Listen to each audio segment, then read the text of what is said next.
In this particular session, we're going to be looking at indices or powers.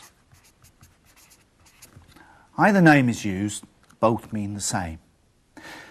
Basically, they're a shorthand way of writing multiplications of the same number. So here we have 4 multiplied by itself 3 times. So we write that as 4 to the power 3. So it's 3 that is the power or the index. So that's the index or the power. We can do this with letters. So we might have A times A times A times A times A, and that's A multiplied by itself 5 times. So we'd write that as A to the power 5. What if we had something like 2x squared raised to the power 4, let's say? Then that would mean 2x squared multiplied by 2x squared multiplied by 2x squared multiplied by 2x squared. 1, 2, 3, 4 of them all together. So we can do the 2's together, 2 times 2 times 2 times 2, that gives us 16. And x squared times by x squared is x to the power 4. Times by another x squared is x to the power 6. Times by another x squared is x to the power 8. Okay, we've got a notation. We've got a way of writing something down. Now, when mathematicians have a notation and they've got a way of writing something down, they want to be able to use it for other purposes. So, for instance, what might a to the minus 2 mean? We know what a to the power 2 would mean, but what about a to the minus 2? What would that mean? What would something like a to the power a half mean? What might something like a to the power 0 mean? Well, we need some rules to operate with, and out of looking at these rules, we'll find what these particular notations actually mean. So let's begin with our first rule.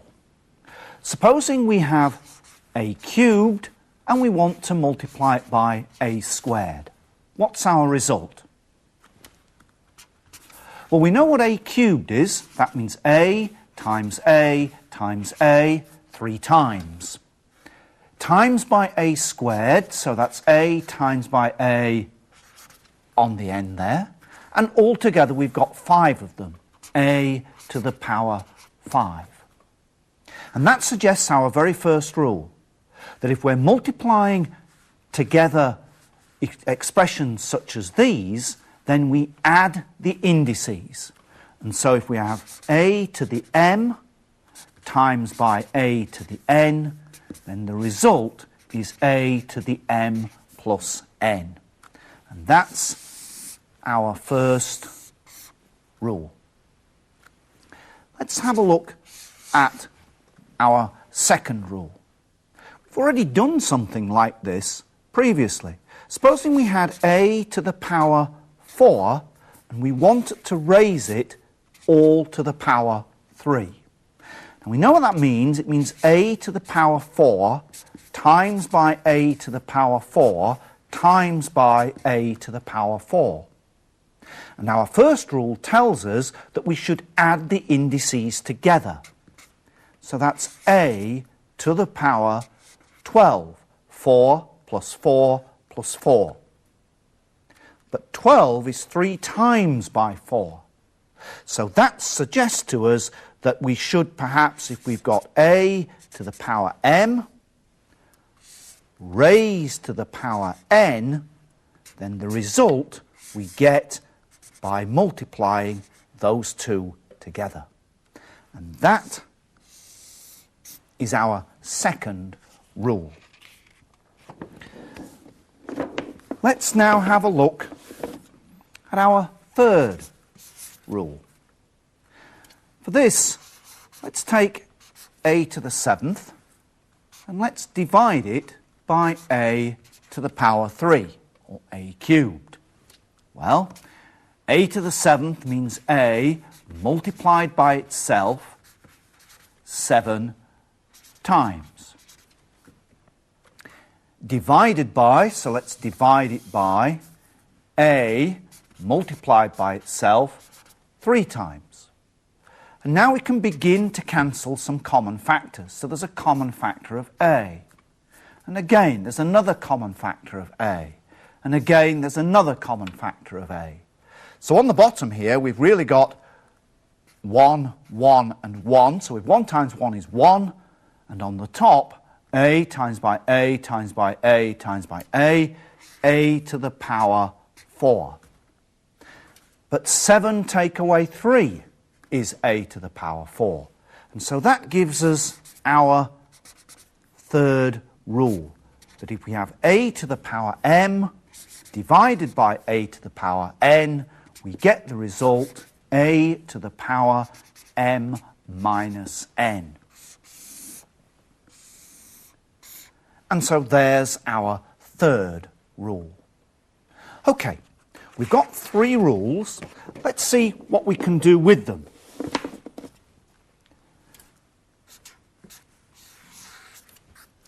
Let's have a look at a cubed divided by a cubed. Well, we know the answer to that. A cubed divided by a cubed, we're dividing something by itself. So the answer has got to be 1. Fine. Let's do it using our laws of indices, our rules. And we can use rule number 3 for this, that if we want to do this, we subtract the indices. So that's a to the power 3 minus 3, which is a to the power 0. So what have we done? We've done the same calculation in 2 different ways. We've done it correctly in 2 different ways. So the answers that we get, even if they look different, must be the same. And so what we have is a to the power 0 equals 1. Our fourth result, if you like. What does this mean? In effect, it means that any number raised to the power 0 is 1. So if we take 2 and we raise it to the power 0, the answer is 1.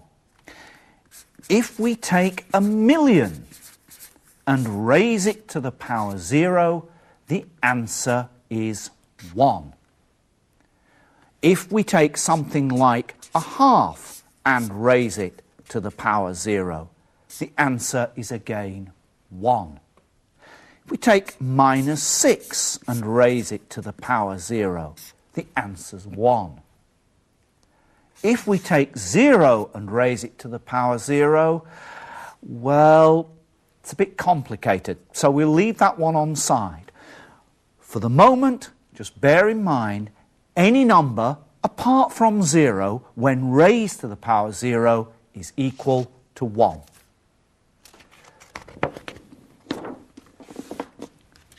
Let's have a look now at doing a division. Again, let's take the example that we used when we looked at law 3. Except let's turn it round. Let's do the division the other way about. A cubed divided by a to the 7th.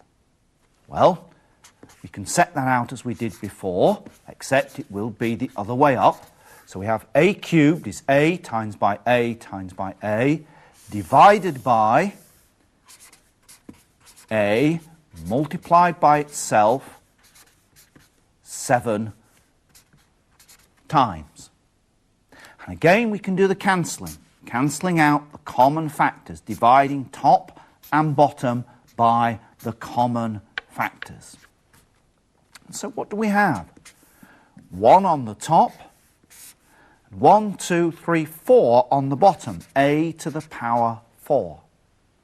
We know we've done that right. Let's use our third law, our third rule, and do it by subtracting the indices. Well, 3 take away 7 is minus 4. So we've got a to the power minus 4. So, same argument applies.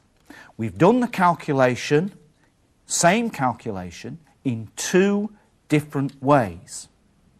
We've done it correctly. We've arrived at 2 different answers. Therefore, these 2 answers have got to be the same. So 1 over a to the power 4 is a to the minus 4. So a minus sign in the index with the power means 1 over. 1 over a to the power 4.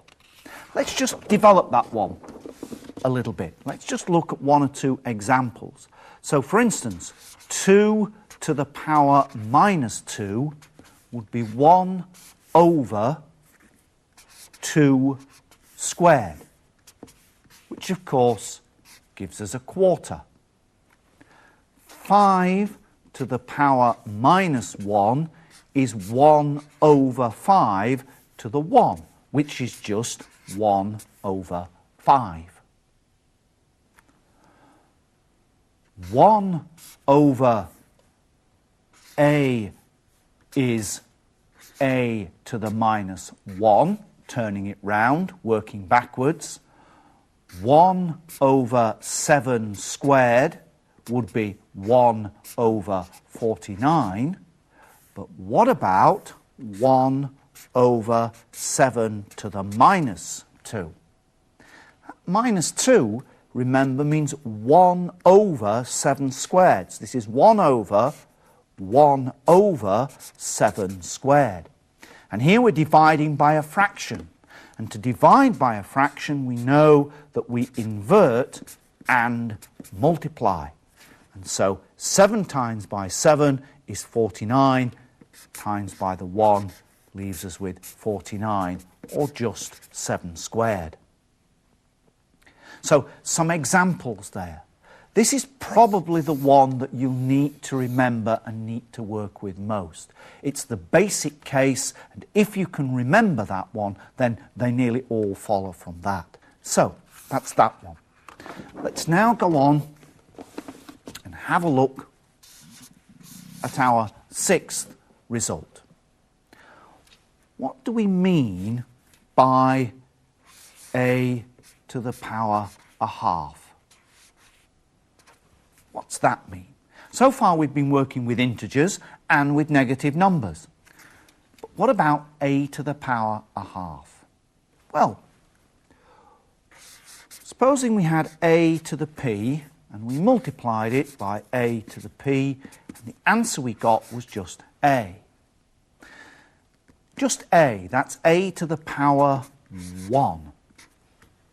And a times by a, each with a p on, a to the p times by a to the p, using our rule, would be a to the 2p. So 2p must be the same as 1. In other words, p is a half. Well, do we have some sort of interpretation for this? 2 numbers, identical, that multiply together to give a. Well, that's the square root, isn't it? It's the square root. It's like 7 times by 7 equals 49. So if we take that one on, 7 times by 7 is 49. What we've got then is 49 to the half is equal to 7.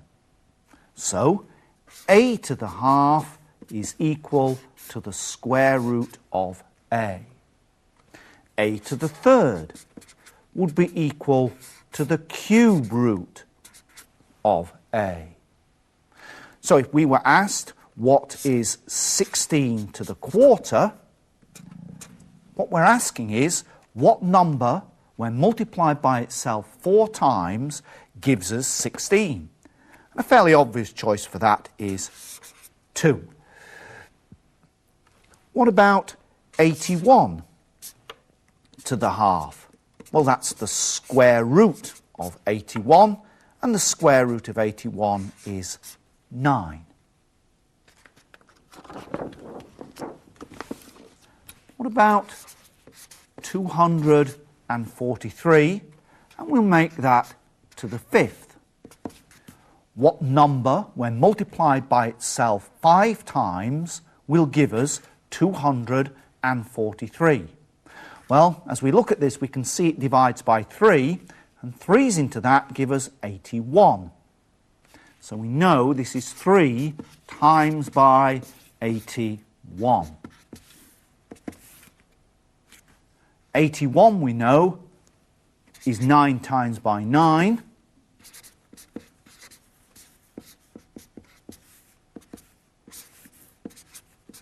And each of those 9s is 3 times by 3, which means the number that we want is just 3.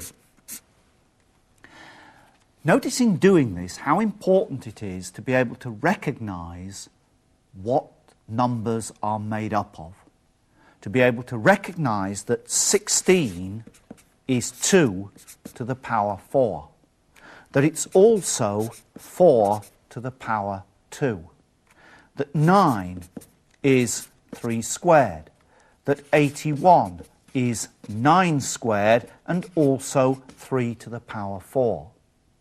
You'll find calculations much, much easier if you can recognise in numbers their composition as powers of simple numbers such as 2 and 3, 4 and 5. Once you've got those firmly fixed in your mind, this sort of calculation becomes relatively straightforward. One final result. If we now know what a to the half is, and a to the third, and a to the quarter, what do we mean if we take a to the 3/4? Well, the quarter's all right. So let's split that up. That means a to the power 1/4 cubed. And what we're doing is we're using this result, that a to the m raised to the power n is a to the mn. In other words, we're using our second result to be able to do that. So, let's have a look at an example using this. Supposing we take 16, and we say we want 16 to the power 3/4. Then that's 16 to the power 1/4 to be cubed. So we look at this first. 16 to the power 1/4 is 2. That's the number, when multiplied by itself 4 times, will give us 16, raised to the power 3. And that, of course, is 8, because that means 2 times 2 times 2. But we can think of this another way, because m and n can be interchanged, can't they? We could write this as a to the power n raised to the power m. And that would be just the same result. So we can think of this in a slightly different way. Let's take a different example. Let's take 8 to the power 2/3. Now, the way that we had thought about that was to do 8 to the power 1/3 and then square it. And we know that 8 to the power 1/3 is 2, and that 2 squared is therefore 4. But we don't have to think of it like that. We can think of it as 8 squared raised to the power 1/3. 8 squared we know is 64, and now we have to take it to the power 1/3. We need the cube root. We need a number that, when multiplied by itself 3 times, gives us 64. And that number is 4. These two are equivalent. So the different interpretations that we've got are the same. Writing it down algebraically, what we're saying is that we have a letter, a variable, to the power p over q then we can write that in one of two ways. We can write it as either a to the power p, find the qth root of it, which might be written as a to the power p, find the qth root, or it might be written as a, let's take the qth root and raise it all to the power p. So we might have a, find the qth root of it, and raise it all to the power p. Either result is exactly the same. Now, to conclude, let's just have a look at some very basic, simple calculations using indices. 2x to the minus a quarter. And our object here is to write it with a positive index. Well, the 2 doesn't have an index attached to it at all, so nothing happens to the 2, just stays as it is. X to the minus a quarter. The minus sign means 1 over. Write it in the denominator. So we write it down there. So we have 2 over x to the power a quarter. 4x to the minus 2 a cubed. Well, nothing wrong with the 4 and nothing wrong with the a cubed. They're perfectly normal, so they stay as they are. X to the minus 2, a minus in the index, and so that means 1 over. So it's 4a cubed over x squared. 1 over 4 a to the power minus 2. Well, we've met this one before. If you remember, we actually looked at 1 over 7 to the minus 2. And that was 1 over 7 squared. And because we were dividing by a fraction, we said we had to invert and multiply. And so we ended up with 7 squared. This is no different. There's a letter there instead of a number, but the result is going to be exactly the same. So the 4 stays where it is, 1 over 4, and this becomes a squared. And to write it in a more simple, tidier fashion, it's a squared over 4.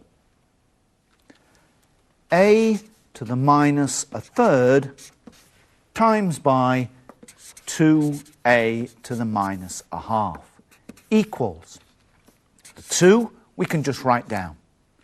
A to the minus a third times by a to the minus a half. Our first job is to add those indices together.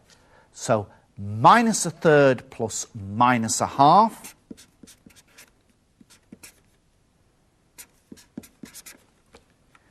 is going to give us 2a to the power.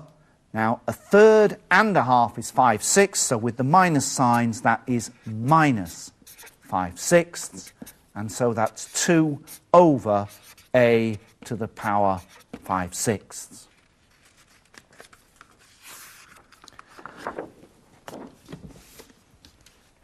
Two a to the minus 2 divided by a to the minus 3 over 2. Well, that's 2a to the minus 2 divided by a to the minus 3 over 2.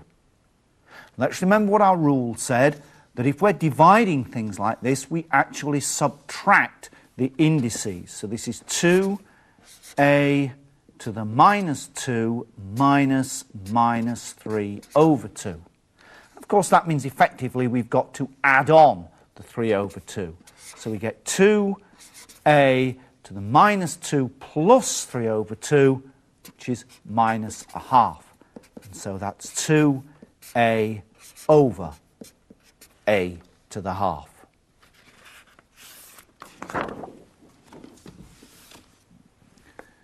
Now then, if we take something that looks a little bit complicated,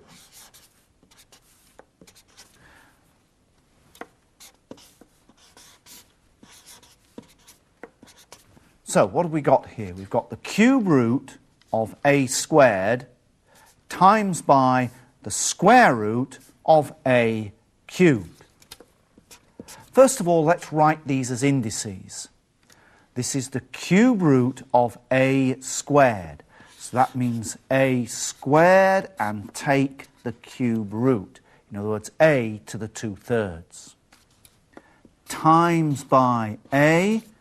Now this is a cubed, take the square root. So that's a cubed, take the square root. And we can see now that what we need to do is add together these two indices. So that's 2/3 plus 3/2. And adding fractions together, that will give us a to the power 13/6. Awkward number. We'll just leave it like that for now. Now let's have a look at some calculations using numbers this time. 16 to the power 3/4. Now again, we've already done this one. That's 16 to the power 1/4 cubed. What number, when multiplied by itself 4 times, gives us 16? Well, that's 2. Raised to the power 3 gives us 8 for our answer. 4 to the power -5/2. Let's deal with the minus sign first. Minus sign means 1/. Put it into the denominator. 4 to the power 5/2. 1/4 to the half to the power 5. Notice each time I'm doing the root bit first.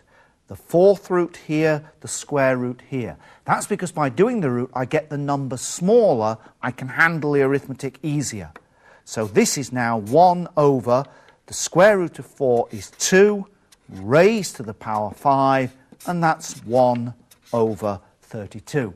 Again, notice I wrote it straight down without seeming to work it out. That's because I know what it is. And again, it's another one of these relationships. 2 to the power 3 is 8, 2 to the power 5 is 32, 2 to the power 6 is 64, that really, if you can learn and become familiar with, you'll find this kind of calculation much easier.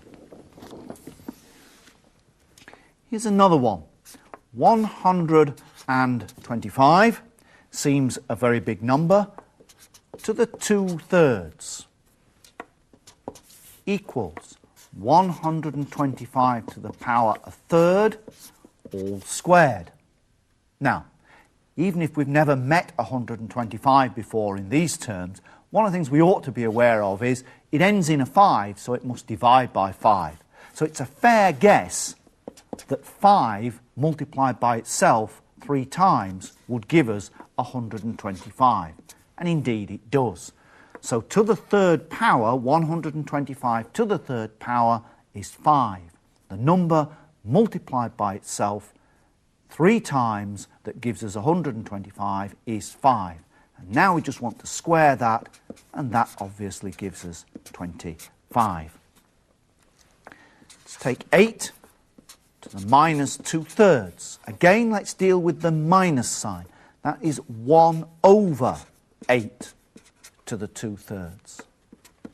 Again, let's deal with the 3rd bit, the root bit first. What number, when multiplied by itself 3 times, would give us 8? Well, that must be 2, and we need to square it. And so that becomes 1/4.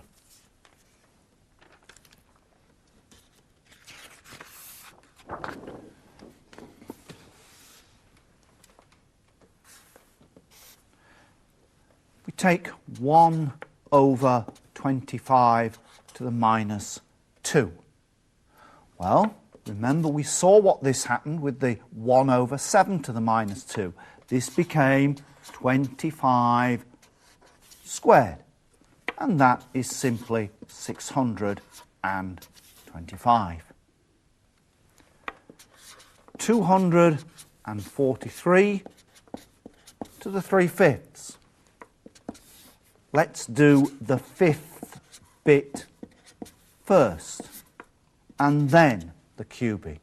Well, 243, that's 3 multiplied by itself 5 times. So that is a 3 raised to the power 3, and that's 27.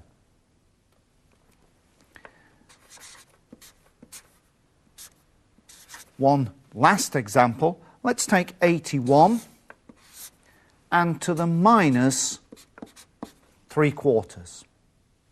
Okay. Minus sign means 1 over.